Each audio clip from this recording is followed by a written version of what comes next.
We clean up the mercury to the best of our abilities. What probably went into the fucking cracks and crevices because this lab is dilapidated and it should have been renovated more thoroughly, but we didn't have money for that. So there, whatever mercury that's in the cracks and crevices has been stuffed with sulfur to absorb any and neutralize mercury vapor. So there we go. Now the real question is, how the fuck do we get mercury out of a vacuum pump? Because some of it got in the vacuum pump. Again, what we're trying to do is we're trying to fill a manometer with mercury, and that involves hooking up to a vacuum pump to pull the air out so the mercury can displace it, and it fucking cracked while we were doing that.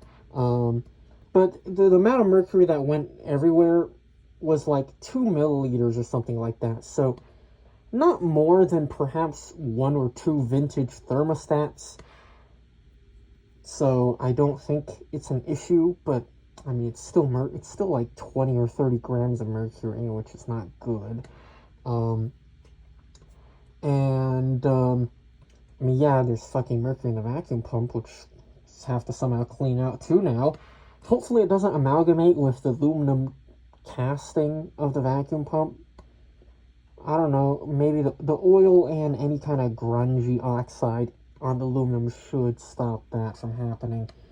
But anyways, that's a copper 1 iodide paper, which indicates for the presence of mercury vapor. And every good experiment has a control. So our control here is the same paper with a droplet of mercury in a jar. And you can see it goes red. It went red in the course of about 5 minutes. Now, how accurately or how concentrated of a mercury vapor does this detect? No clue. There's probably some mention in literature because this used to be the go-to technique for detecting mercury. The copper 1 iodide forms copper tetraiodomercurate, which is that red color.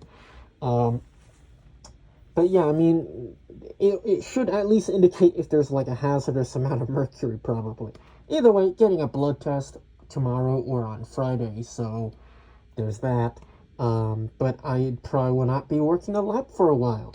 And after I've deemed that it's fine, we're probably just going to spend a couple weeks reorganizing the place, because I do not like how difficult it is to clean.